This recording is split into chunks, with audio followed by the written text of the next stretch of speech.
Hola amigos, en esta ocasión vamos a hablar acerca de los grupos electrógenos. Quiero enseñarles lo básico acerca de un grupo electrógeno. Cómo funciona, para que ustedes puedan tener una idea, porque si uno conoce la máquina es más difícil de que vaya a cometer un error. No es que a veces seamos malos, pero si no conocemos, hacemos algo indebido y la máquina falla. Y le echamos la culpa al fabricante. Entonces, esta máquina es muy buena. Procedencia en Inglaterra, Reino Unido. Correcto, motor Perkins, un motor diésel y el generador de un Leroy Sonar. Ok. Acá hay tres cosas que yo quiero explicar. La primera es el motor diésel. La segunda, el generador. Y la tercera, el controlador. Son tres cosas completamente diferentes. ¿Correcto? Vamos a empezar, por ejemplo, por el motor. El motor tiene sus diferentes sistemas. El primer sistema de alimentación. ¿No? Toma combustible del tanque, lo pasa a través de un filtro, lo pasa por una bomba de trasiego, lo pasa a la bomba de Inson para producir el encendido. ¿Correcto? En ese medio hay muchos filtros. ¿Para qué? Para que no pase las impurezas. Ese combustible está recirculando con esa bomba de trasiego con la finalidad de que vaya limpiando el tanque. Por eso le decía al señor, el tanque por almacenamiento va a estar sucio, se va a oxidar, porque ha estado seco. Entonces ahora que lo llenas, eso se va a deshacer, pones el aditivo, lo va a limpiar, haces funcionar y el filtro se va a encargar de limpiar. ¿Correcto? El sistema de alimentación de aire. Si el filtro está tapado, el sistema del motor también va a perder potencia. Es como el que te tapas la nariz y quieres correr. Va a ser un poco más difícil, te vas a cansar, no vas a llegar a la meta. Igualito, hay que revisar. Aquí tenemos un indicador. Cuando este señor se pone en rojo, va a aparecer un visor rojo ahí y ya está tapado. Entonces hay que cambiar el filtro. Pero no vas a esperar a que llegue eso. Para eso existe un plan y es el programa de mantenimiento. ¿Correcto? Nosotros hemos dejado aquí una etiqueta donde ustedes, cualquiera de ustedes, ve acá las horas y dice, ah no, ya está con 300 horas, por ejemplo, ¿no? ¿Qué vamos a revisar? Hay que revisar, por ejemplo, fuga de aceite. ¿Hay alguna fuga de aceite? Y si hay que corregirle, hay que ver de dónde. Fuga de refrigerante, ¿por dónde? O cada cuánto tiempo voy a cambiar el refrigerante. Aquí están todas las indicaciones. Es una partida de nacimiento que nosotros la estamos poniendo ahí. Porque el fabricante te da, pero te da mucha información para que tú tengas que procesar. Yo te lo estoy dando masticadito, más fácil. ¿Correcto? Entonces, tenemos ya el sistema de aire, el sistema de inyección de combustible y el otro es el sistema de lubricación. La lubricación es muy importante también. Les explicaba, por ejemplo, hay muchas piezas mecánicas en movimiento. Si tú te frotas la mano, vas a generar calor, ¿correcto? Ese fenómeno se llama fricción. Entonces el aceite se interpone entre ambas piezas para evitar o para que esa fricción sea menor, ¿correcto? Para evitar recalentamiento, para evitar desgaste. Entonces si el aceite ya no tiene la propiedad, ya pasó más de 300 horas, ese aceite ya se pone agua, se pone líquido, ya no protege, empieza a oxidar, empieza a friccionar más y el motor va a recalentar. ¿Correcto? Entonces eso, para eso está el preventivo. Lo otro, el sistema como trabaja en combustión, una combustión es un fuego, una explosión. Genera muchísimo calor. Dentro de la cámara de combustión estamos, por ejemplo, cada explosión hasta 600, hasta los 2000 grados. Imagínense, 2000 grados, es enorme. Entonces, ese equipo necesita enfriarse. ¿Correcto? Para eso el señor tiene un sistema diseñado de hacer recircular refrigerante. Muchos utilizan agua, porque el agua es el mejor refrigerante, es cierto, porque hay en abundancia. Pero el problema del agua al estar en contacto con fierro es que oxida las partes metálicas. Y eso no queremos, por eso utilizamos refrigerante. El refrigerante ya es agua, pero con aditivos antioxidantes. ¿Correcto? Entonces refrigerante, una vez al año hay que cambiar eso. Y no solamente eso, hay que mantener limpio el radiador. Porque por ahí eso es un intercambiador de calor. La idea es, no, eso es para enfriar. Mentira, el motor no tiene que trabajar frío. El motor trabaja 80-85 grados, la combustión es excelente.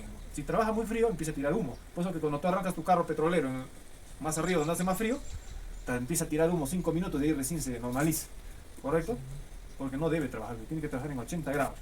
¿Correcto? Entonces eso no es un enfriador, es un, digamos, un equilibrador. Mantiene la temperatura adecuada de funcionamiento. Si ese señor está tapado, no pasa el aire por ahí, no va a poder hacer su trabajo. ¿Correcto? Y lo otro que les explicaba también, que las puertas tienen que estar cerradas. Pero la dinámica del sistema es de que el aire ingresa por una zona, se adhiere a las partes calientes y sale llevándose el calor. Pero el calor necesario, el calor que la máquina necesita lo deja. ¿No? ¿Correcto? Entonces es un mito que dice, no, lo voy a abrir la puerta para que trabaje frío. La máquina no tiene que trabajar frío, olvídense eso. ¿Correcto? 85 grados, el motor está genial. Cuando hablamos de recalentamiento, 95, 100 grados. ¿Correcto? Porque ahí empiezan a hervir las cosas. Pero si tú utilizas refrigerante, no va a hervir. Eso está diseñado para hervir más arriba. Si utilizas agua, ahí sí hierve y puede reventar alrededor. ¿Correcto? Ahora, para dar arranque, este señor tiene un motorcito eléctrico. Alimentado por la batería, da inicio a la secuencia de arranque. ¿Quién mantiene cargado a ese señor? Un alternador pequeñito. ¿Es diferente a esto? No, son lo mismo, solo que esto es pequeño para un voltaje pequeño y este es más grande para un voltaje mucho mayor. ¿Correcto? El sistema viene con turbo cargado para poder aquí nosotros tenemos un poco de falta de oxígeno, ¿no? Y la inyección es controlada también electrónicamente. Si necesita más carga, lo acelera más, necesita menos, ¿no? Eso ya lo va a controlar de acuerdo a la exigencia del equipo. Y el ingreso de aire también que sucede en el tubo compresor, ¿correcto? Ahora, viene la siguiente parte. Ahí no hay muchas piezas, ¿no? Son solamente dos piezas grandes. La parte que está afuera es una bobina, se llama estator, porque está estático, no se mueve. Y la parte interna, que es la que genera la corriente, se llama rotor. Ahí se genera la corriente. Y se llama rotor porque cuando arranca el motor, ese señor está girando, generando un campo magnético. Ese campo magnético es la electricidad, ¿correcto? Nosotros lo manejamos, tiene unos terminales de cables ahí para poder nosotros configurar el voltaje que nosotros necesitamos, ¿correcto? Esto también es parte del generador, de ese alternador.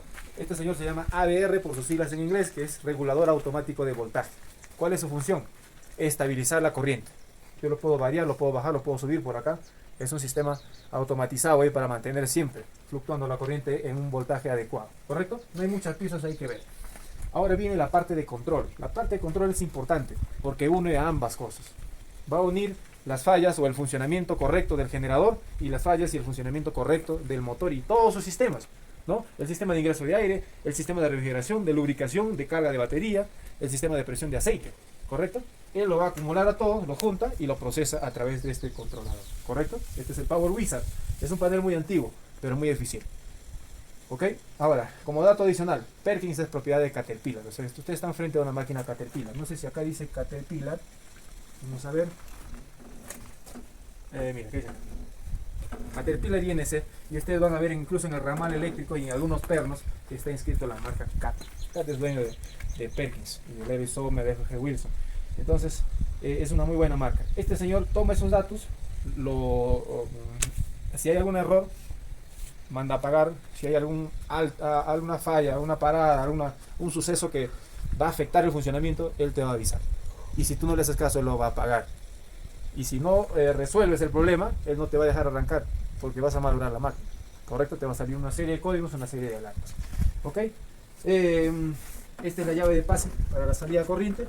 Y estos son los térmicos para poder bajar todo el sistema. Por ahí pasan todos los sensores, por ahí pasan toda la corriente, la energía.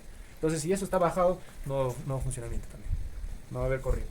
¿Correcto? No va a pasar el sensor de temperatura, no va a pasar el sensor de aceite, no pasa nada. Todo viene por ese señor.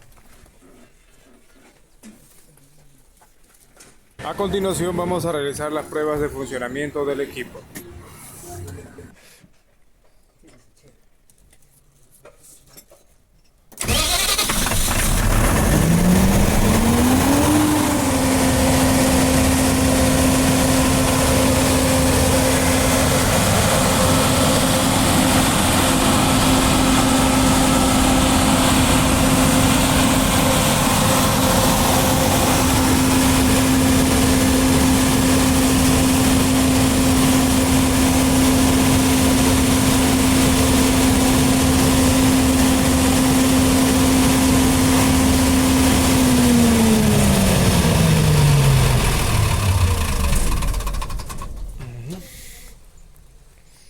Muy bien, vamos a hacer otra prueba de arranque y vamos a conectarlo ahora a la carga.